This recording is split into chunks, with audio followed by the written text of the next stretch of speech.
milieu des 7 chandeliers, quelqu'un qui ressemblait à un fils d'homme, vêtu d'une longue robe et ayant une ceinture d'or sur la poitrine. Sa tête et ses cheveux étaient blancs comme de la laine blanche, comme de la neige.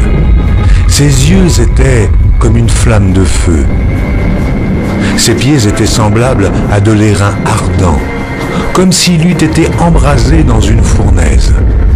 Et sa voix était comme le bruit de grandes eaux.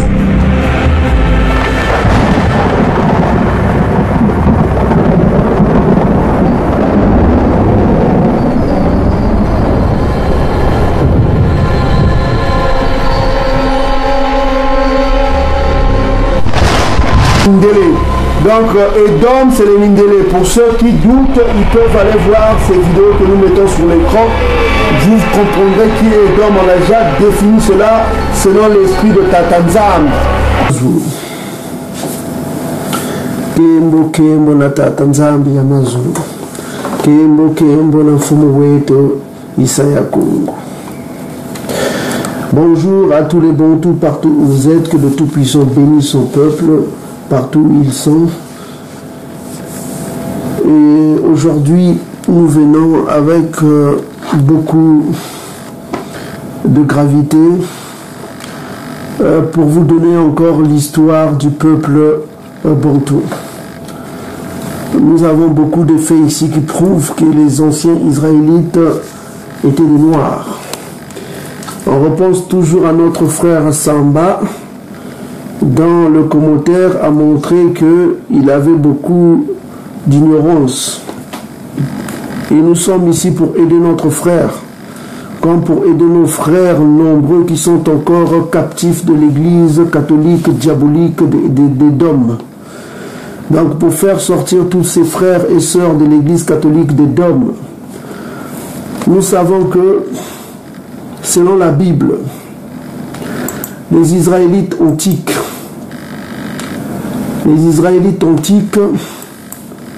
et les Africains se confondaient. Les autres peuples confondaient les Israélites antiques avec les Africains, les Égyptiens. Si vous allez dans le livre de la Genèse, chapitre 50, versets 8 à 11, vous lirez vous-même que les Cananéens Toutis, les Cananéens Oromo, les Cananéens africains ont confondu les 12 tribus aux Égyptiens. Ils ont pris les 12 tribus d'isolés comme des Égyptiens. Ils les ont appelés les Égyptiens, alors qu'ils n'étaient pas Égyptiens. Et si vous allez dans Exode chapitre 2, versets 17 à 19, les filles de Madian ont confondu Massa, celui que vous appelez Moïse, Massa. Ils l'ont pris pour un Égyptien. Et si vous allez dans le livre, le Nouveau Testament, dans les Actes des Apôtres, chapitre 21, versets 35 jusqu'à 37, l'apôtre Paul, que vous appelez Paula, dont le nom était Sola, que vous appelez Saül, Sola chez les Congos, ça veut dire le choix. Et plus tard, son nom est devenu Paula, ça veut dire mouillé, sanctifié. C'est celui que vous appelez Paul, c'était Paula, ça veut dire mouillé, sanctifié. Et lui-même, Paula, a été pris pour un Égyptien. Alors, qu'est-ce que cela veut dire? Cela veut dire que les Égyptiens et les Hémites, c'est-à-dire les fils de Cham, étaient des Noirs. Parce que les autres peuples les prenaient pour des Noirs. On a vu les Cananéens ont pris les Égyptiens, les Bantous comme des Égyptiens. Ils ont pris les tribus d'Issololé comme des Égyptiens. Les Mafis de Madian ont pris Massa comme un Égyptien. Et les Édomites romains ont pris Paula comme un Africain. Donc, ne vous trompez pas, La Bible est vraie. Les choses ont été cachées, mais les choses se révèlent. Dernièrement, on vous a monté dans Actes des Apôtres, chapitre 13. Timona a été appelé le noir. Il était noir. Mais aujourd'hui, on va vous montrer, on va passer à la partie historique, parce que le frère Samba a donné des références historiques.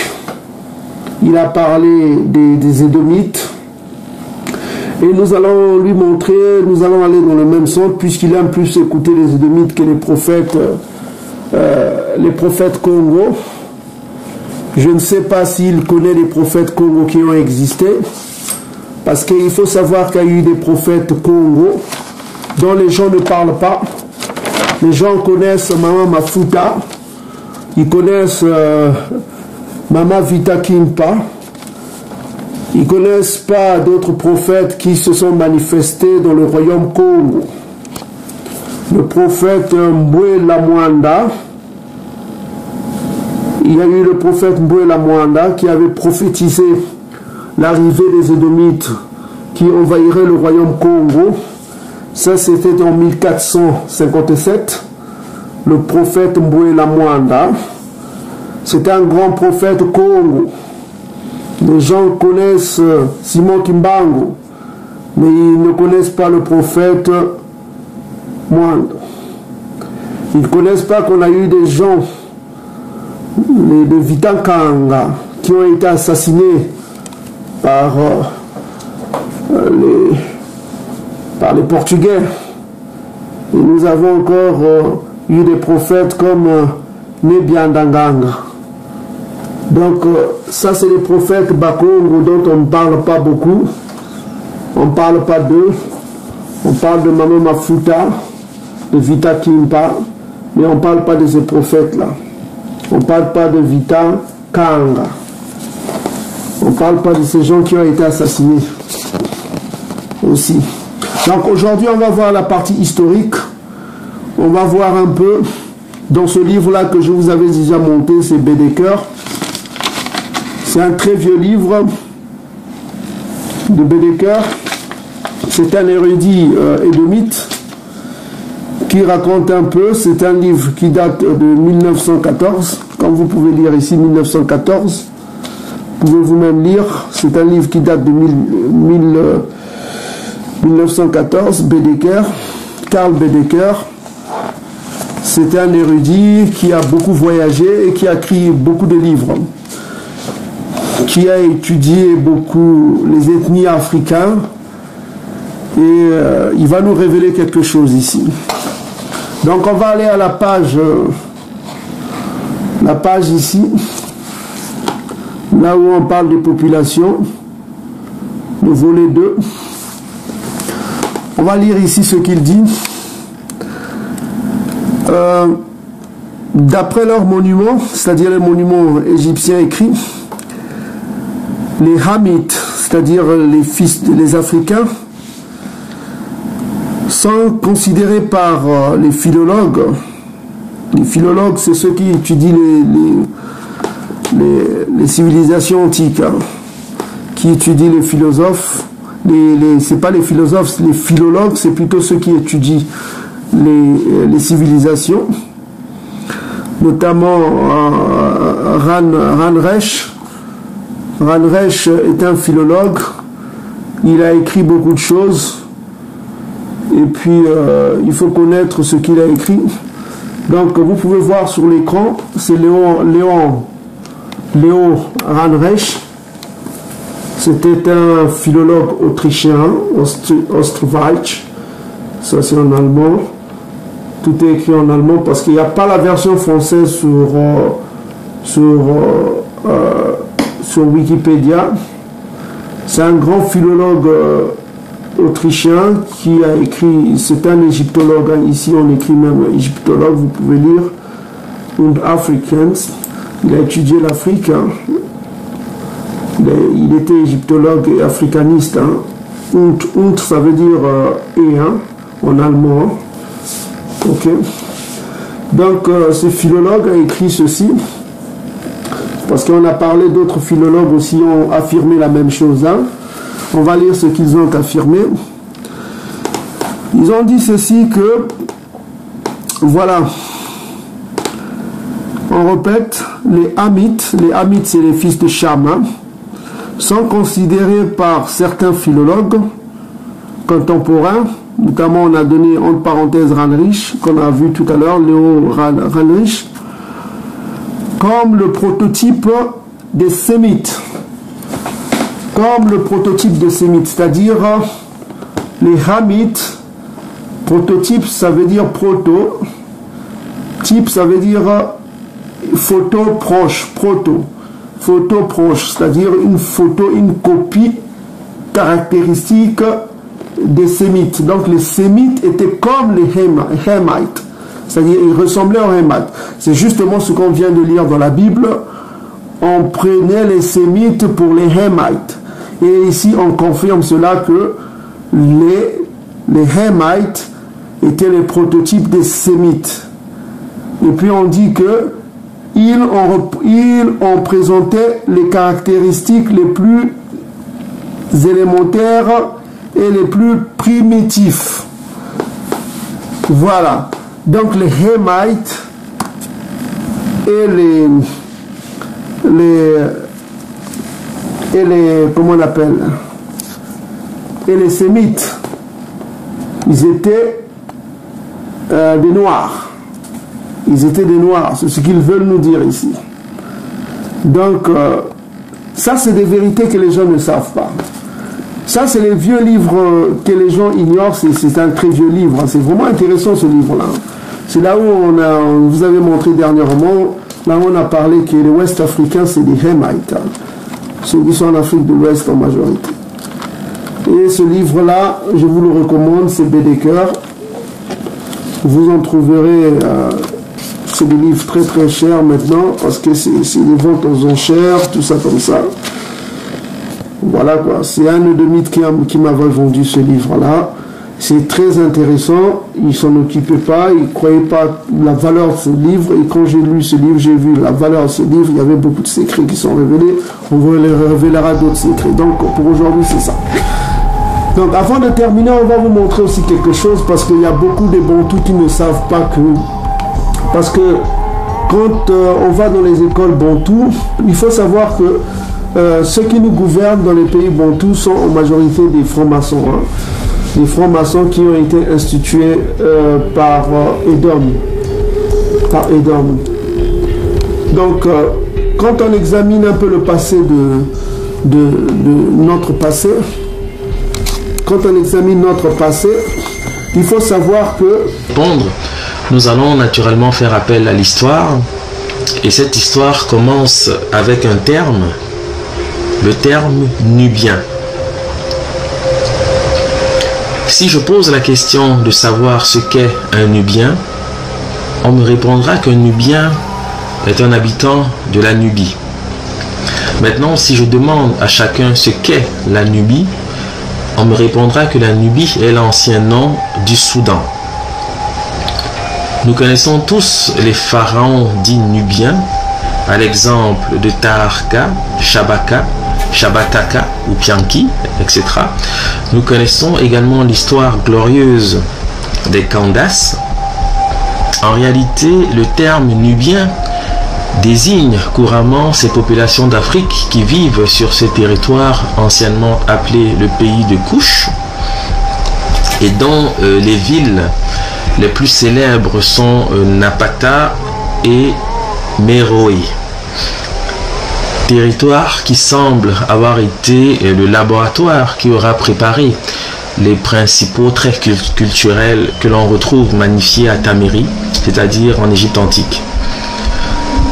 Tel qu'on le voit ici, les temples d'Issata sur l'île de Philae par exemple, ou le temple d'Abou Simbel dédié à Ramessou II et à son épouse Néfertari, qu'ils aient la vie, la stabilité et la force, se trouve précisément sur ce territoire que l'historiographie appelle la Basse-Nubie. Or, on est bien avancé déjà sur le territoire historique de Tamiri, comme vous pouvez le voir. précisément sur ce territoire que l'historiographie appelle la Basse-Nubie. Or, on est bien avancé déjà sur le territoire historique de Tamérie, comme vous pouvez le voir. De la même manière, on retrouve des pyramides à Méroé, ce qui montre une continuité culturelle évidente sur ces territoires. La plupart des ouvrages actuellement disponibles qui parlent de ce territoire justifient l'appellation Nubie par le fait qu'on y trouvait de l'or en abondance. Les populations qui vivent sur ce territoire, chacun peut le constater lorsqu'on parle du Darfour par exemple, présentent naturellement la complexion de peau la plus noire qui soit. Pour être bien clair, il n'existe pas au monde de population plus noire que les Soudanais.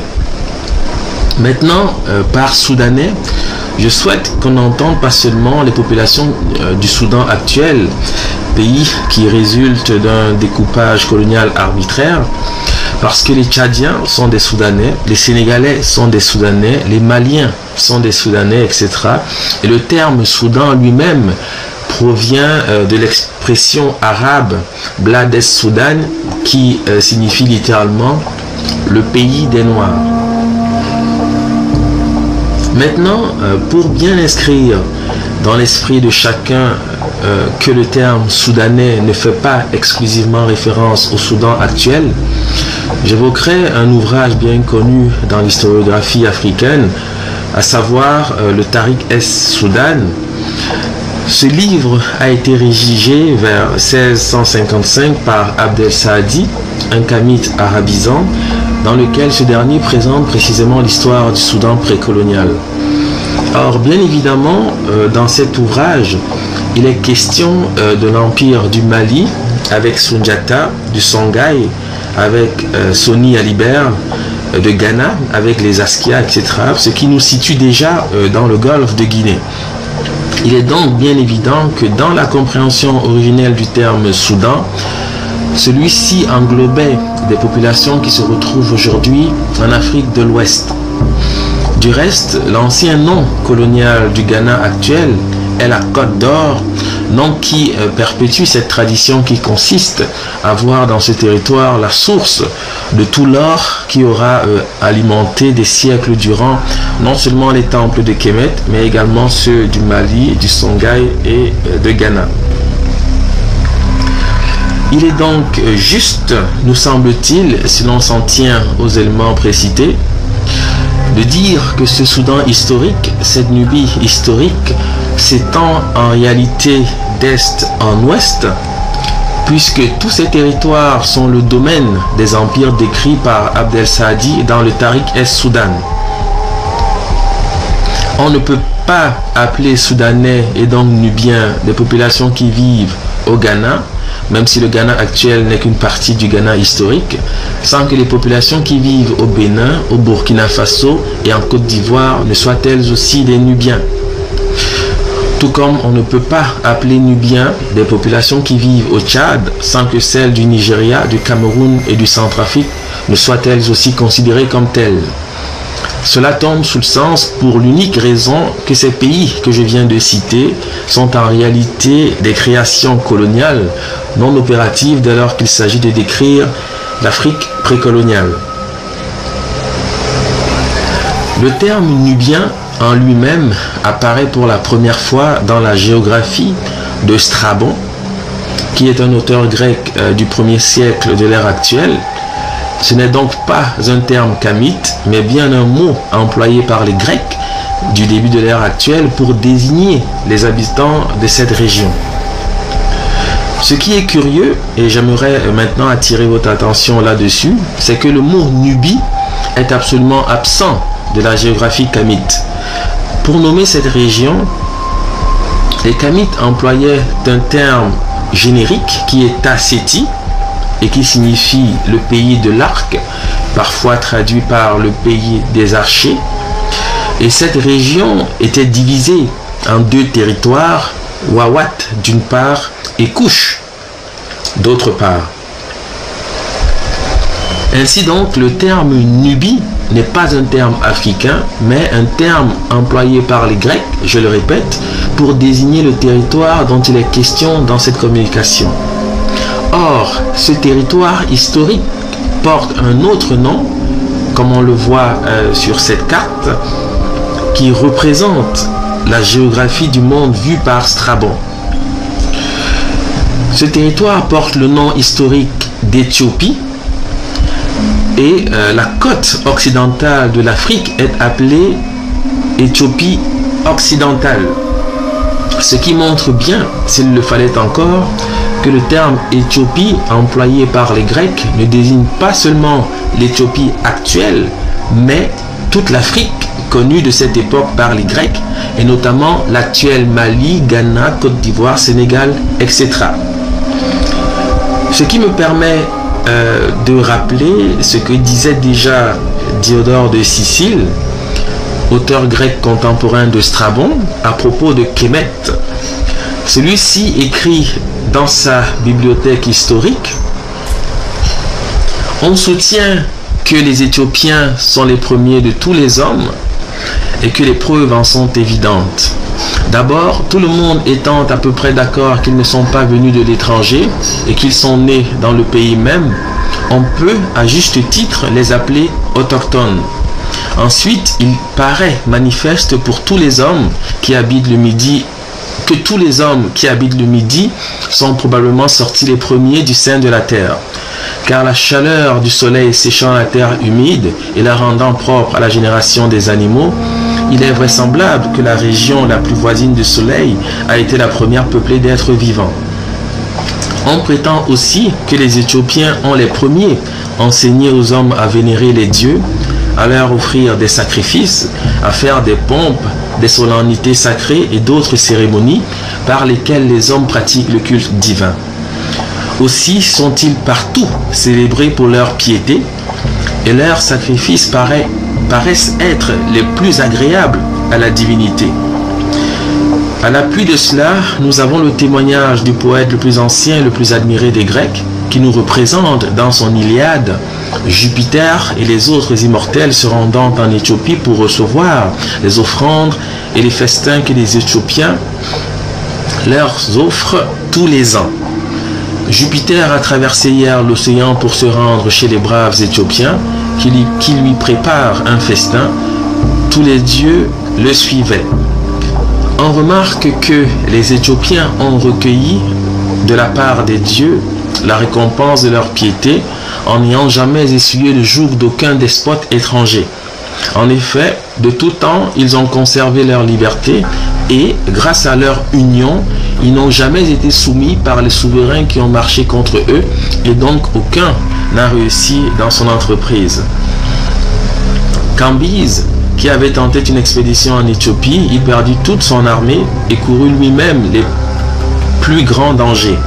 Sémiramis, si renommée par la grandeur de ses entreprises et de ses exploits, à peine s'était-elle avancée dans l'Éthiopie qu'elle abandonna aussitôt le projet de faire la guerre aux habitants de ce pays. Hercule et Bacchus, en parcourant toute la terre, ont épargné les seuls Éthiopiens habitant au-dessus de l'Égypte par égard à la piété de cette nation en même temps qu'à cause de la difficulté de l'entreprise. Les Éthiopiens disent que les Égyptiens descendent d'une de leurs colonies qui fut conduite en Égypte par Osiris et ils ajoutent que ce pays n'était au commencement du monde qu'une mer, mais qu'ensuite le Nil, charriant dans ses crues le limon importé de l'Éthiopie, a peu à peu formé les atterrissements. S'appuyant sur ce qui se passe aux embouchures du Nil, il démontre clairement que toute l'Égypte est l'ouvrage de ce fleuve. Tous les ans, le terrain est exaucé par l'apport du limon et le sol s'agrandit aux dépens de la mer. Ils disent en outre que la plupart des coutumes égyptiennes sont d'origine éthiopienne, en tant que les colonies conservent les traditions de la métropole. Que le respect pour les rois, considérés comme des dieux, le rite des funérailles et beaucoup d'autres usages sont des institutions éthiopiennes. Enfin, que les types de la sculpture et les caractères de l'écriture sont également empruntés aux Éthiopiens. Les Égyptiens ont en effet deux sortes d'écriture particulières, l'une appelée vulgaire, le démotique, qui est apprise par tout le monde, l'autre appelée sacrée, l'hiératique, connue des prêtres seuls et qui leur est enseignée de père en fils parmi les choses secrètes. Or, les Éthiopiens font indifféremment usage de l'une et de l'autre écriture. L'ordre des prêtres est, chez les deux nations, établi sur les mêmes bases. Ceux qui sont voués au culte des dieux font les mêmes purifications, ils se rasent et sont vêtus de la même façon, et ils portent tous un sceptre en forme de charrue. Les rois des deux nations portent aussi un sceptre semblable. Ils ont de plus sur la tête un bonnet long, ombiliqué au sommet et entouré de ces serpents que l'on nomme aspics. Cet ornement semble indiquer que quiconque ose commettre un attentat contre le roi est condamné à des morsures mortelles. Les Éthiopiens allèguent encore beaucoup d'autres preuves de leur antiquité et de leur colonie égyptienne, mais nous pouvons nous dispenser de les rapporter. Naturellement, nous aurions souhaité que Diodore de Sicile apporte d'autres preuves pour étayer notre discours, mais cela semblait déjà évident à son époque et c'est sans doute la raison pour laquelle il aura décidé de s'arrêter à ces premières évidences. L'allusion à Osiris comme étant le personnage qui aura conduit une colonie éthiopienne dans le delta, donc la région qui constitue l'Égypte telle qu'on la connaît aujourd'hui, est absolument capitale et je vous invite à la retenir à ce niveau de la communication. Nous l'avons dit, le terme Nubie n'est pas un terme africain, mais bien un terme employé par les Grecs, terme que l'on retrouve pour la première fois dans le livre Géographie de Strabon. Habituellement, pour expliquer ce terme, la plupart des ouvrages l'associent à l'or que l'on trouvait en abondance dans cette partie de l'Afrique. La question qu'on peut dès lors se poser est de savoir pourquoi les Grecs ont employé ce mot pour désigner ce territoire et par quelle évidence ce mot est-il associé à l'or. Curieusement, c'est en Égypte antique et non en Grèce que nous parviennent les premiers éléments d'une réponse. En effet, l'or dans la langue pharaonique se dit Nebu, et c'est à partir de cette racine qu'est formé le terme nubien ou Nubie. La question est donc de savoir pourquoi Strabon, qui est un grec, utilise un mot d'étymologie africaine pour désigner un territoire que les Africains eux-mêmes connaissaient sous le nom de Tassétie. En clair, pourquoi Strabon invente-t-il une nouvelle étymologie pour désigner ce territoire et pourquoi utilise-t-il un terme africain pour ce néologisme alors que le mot or se traduit parfaitement dans sa langue maternelle qui est le grec? J'aurais aimé avoir chacune de vos réponses car je dois vous dire que c'est une question qui m'a longtemps fatigué et j'ai finalement eu le mot de l'énigme que je vais maintenant partager avec vous. En réalité, Strabon laisse ici paraître un pan important de la tradition africaine qui aura nourri sa Grèce natale des siècles durant. Et ce n'est pas un hasard si Strabon emploie le terme nubien pour désigner les Africains, et spécifiquement ceux-là qui ont la complexion de peau la plus noire qui soit. Pour le comprendre, il faut d'abord savoir que ce que représente l'or dans la tradition kamite, non seulement ce métal représente la pureté, mais il est également l'attribut exclusif des Nétéros. Les Kamites l'appelaient la chair des dieux. Dans l'esprit du mot, Nubie ne fait pas référence à l'or en tant que métal précieux, mais aux populations dont l'apparence physique était traditionnellement associée à ce métal. Donc, Strabon ici exprime sa connaissance des rites initiatiques de la vallée du Nil, raison pour laquelle il se trouve à utiliser un terme africain et non grec, c'est-à-dire Nebu, pour désigner ce peuple dont Osiris, suivant la tradition, fut le Messie. Souvenons-nous que les Grecs disaient de ces Éthiopiens, de ces Nubiens, qu'ils étaient beaux et noirs comme des dieux. Ceci explique également pourquoi tous les héros grecs, sans exception, ont initialement été représentés avec la couleur noire. Je fais bien évidemment référence ici aux fameux vases à figure noire de la tradition grecque, qui sont les premières représentations des héros de ce qui deviendra plus tard la mythologie grecque.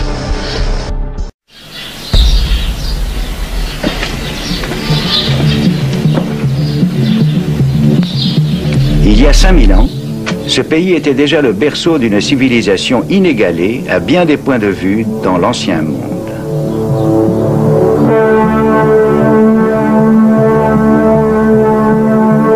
Ici commence l'histoire, avec l'Égypte des pharaons dans cette région d'Afrique qui était un don du fleuve Nil. Dans ces dédales gigantesques et cependant harmonieusement proportionnés, il devient facile d'imaginer que l'on est entré dans un monde construit par les dieux. L'Égypte des pharaons fut la plus grande, la plus ancienne, la plus inventive de toutes les grandes civilisations de l'Antiquité, et elle a prospéré pendant 3 millénaires. C'est un modèle, un exemple pour les autres peuples, proches ou lointains. Mais où sont ses racines, ses origines, son point de départ ?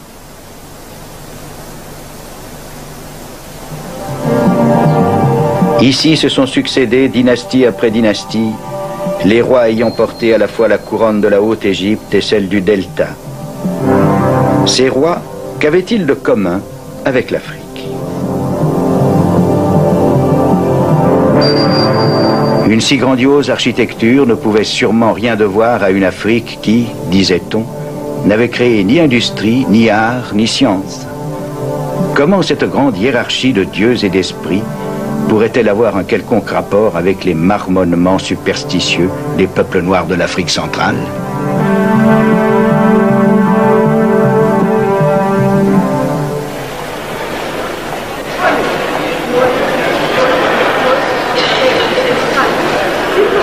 Émerveillé par les trésors du musée du Caire, on est enclin à penser à l'Égypte des pharaons comme à une civilisation en soi, ne devant rien ou presque rien aux influences extérieures de quelque origine que ce soit, comme à une civilisation entièrement originale.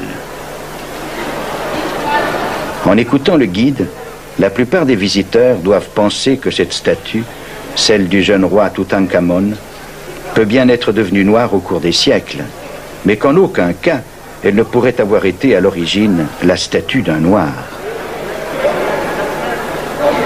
Cette idée se développe de plus en plus à présent, notamment chez les historiens et archéologues africains.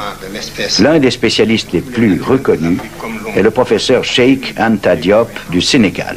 Ce tableau vient de la tombe d'Emaka, femme noire de toute évidence, dont la servante, juste derrière elle, est tout aussi évidemment blanche.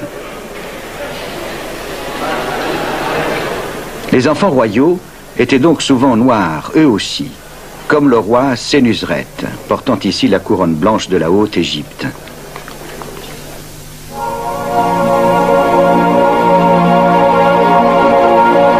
L'île éléphantine, sur le Nil, délimitait la frontière entre l'Égypte et la Nubie. C'était un lieu saint autrefois. Les premiers historiens européens, les Grecs, avec Hérodote, sont venus en ces lieux, pénétrés de la tradition classique, selon laquelle les différentes races du monde étaient dissemblables mais égales.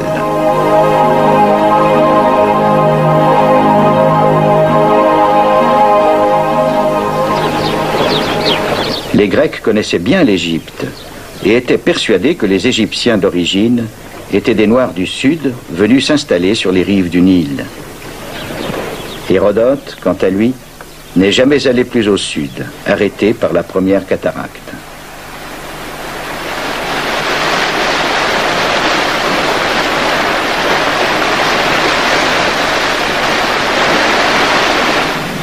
Aujourd'hui, l'obstacle est encore plus imposant. La construction au XXe siècle de 2 grands barrages sur le Nil a non seulement inondé des temples, comme celui de l'île de Philae, mais aussi la terre historique de Nubie sur plus de 300 kilomètres. Cela anéantit toute possibilité de poursuivre d'autres fouilles archéologiques.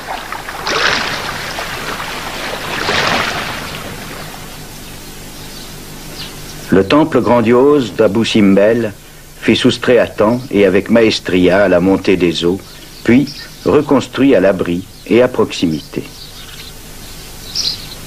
Mais ce ne fut pas tout. In extremis, tandis que le niveau des eaux montait, les archéologues de l'université de Chicago excavèrent de très remarquables témoignages à Qustul, de l'autre côté du lac artificiel, sur le plateau où se dresse à présent le temple d'Abou Simbel. Ces témoignages indiquent que c'est ici, en Nubie, que se trouve le plus ancien royaume du Nil. L'ancêtre, en fait, des royaumes d'Égypte plus récents. Cet immense monument dédié à Ramsès II, construit probablement il y a plus de 3000 ans, est relativement moderne. Cependant, et ceci est significatif, Ramsès fit construire son grand temple ici, très au sud, en Nubie. En regardant des temples, même de grands temples comme celui-ci, il ne faut jamais perdre de vue les origines de la civilisation égyptienne. Et ces origines, les connaissances actuelles le confirment, sont avant tout africaines. Peu importe quelles idées et quelles coutumes les pharaons peuvent avoir trouvées chez les Asiatiques qu'ils ont conquis, l'Égypte commence au sud, dans cette Afrique intérieure, que les Égyptiens appelaient terre des dieux de l'Afrique qu'ils vénéraient comme leurs esprits protecteurs.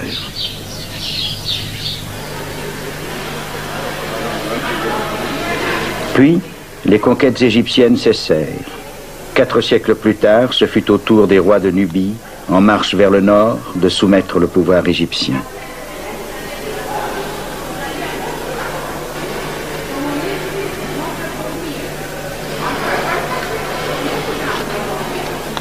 Voici le plus célèbre de ces souverains du Sud, Taharqa, empereur du pays de Kouch et de l'Égypte.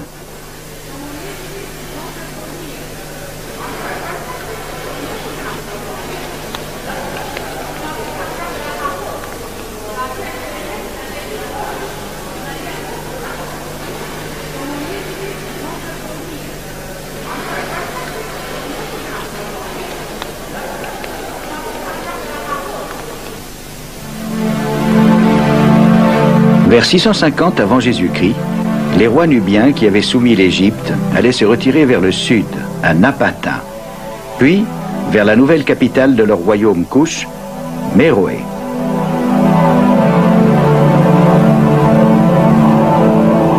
Il faut aller sur leurs traces pour comprendre l'histoire de cette Afrique intérieure qui a exercé une influence si forte et si précoce sur la civilisation égyptienne.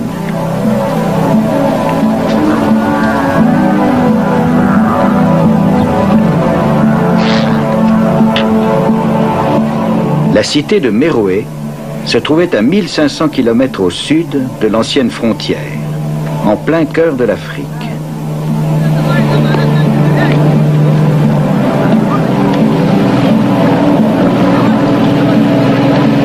Le voyageur qui parvient jusqu'ici est saisi par un sentiment d'émerveillement et d'admiration.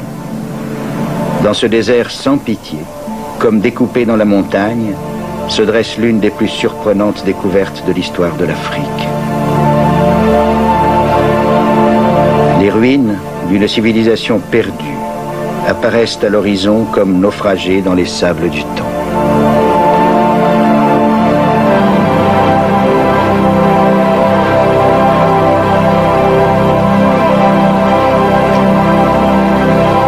Ces pyramides sont les sépultures des rois et des reines de Méroé, dont le règne se perpétua pendant plus de 6 siècles. Longtemps dévastées par les voleurs de tombes et par le temps, les pyramides sont maintenant restaurées et même reconstruites.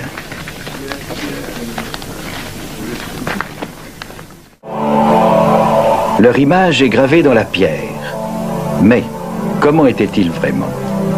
Le docteur Ali Osman, de l'université de Khartoum, nous répond. Oh, they look like me, of course. I am a Nubian. Je suis nubien. Very much the Nubians of today are the Nubians of yesterday. We got to understand that Les Nubiens d'aujourd'hui sont semblables à ceux d'autrefois. culture actually have not yet been very much explored. The Nubians from within. I mean, I, the Nubian. Moi, en tant que Nubien, ce que je fais, Mon comportement n'est pas très différent de celui des Nubiens médiévaux.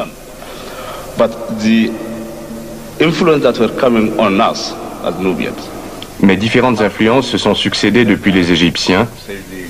Il y a eu les Arabes, les musulmans. Cela ne veut pas dire que les Nubiens aient changé. On peut dire qu'au cours des 10 derniers siècles, les Nubiens ont pratiqué sans discontinuer la même culture.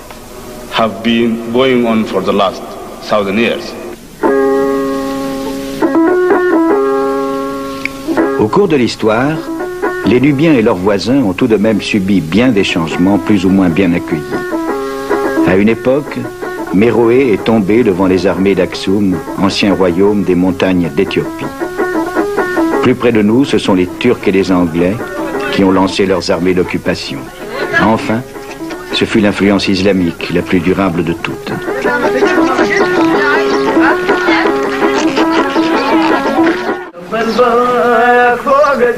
Ils construisent aujourd'hui, avec les techniques d'hier, tout comme les habitants de Méroé le faisaient, selon un rythme de travail qui ménage les efforts. Les murs de torchis défient la chaleur écrasante de l'été nubien.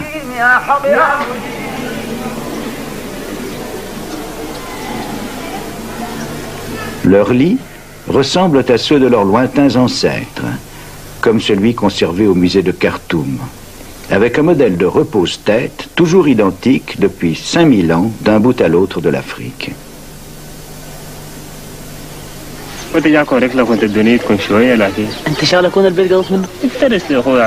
Les scarifications de ces visages, signes d'appartenance au clan, figuraient déjà sur le bas-relief d'une pyramide avoisinante.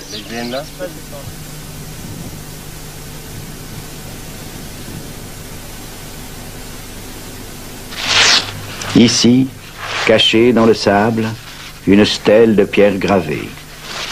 C'est un alphabet inventé pour la langue méroïtique vers le 2e ou 3e siècle avant l'ère chrétienne.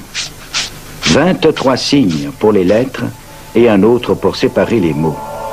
Un des plus anciens alphabets et toujours une énigme à ce jour.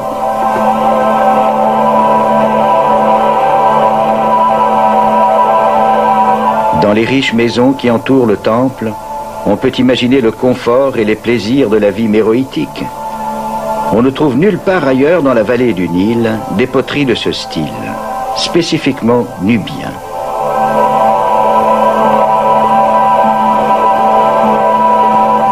À une demi-journée de voyage de Méroé, en transport moderne, dans le sable et les rochers du désert de Boutana, il y a un autre site dont les monuments en pierre sont dédiés aux dieux de Couche et non aux dieux d'Égypte.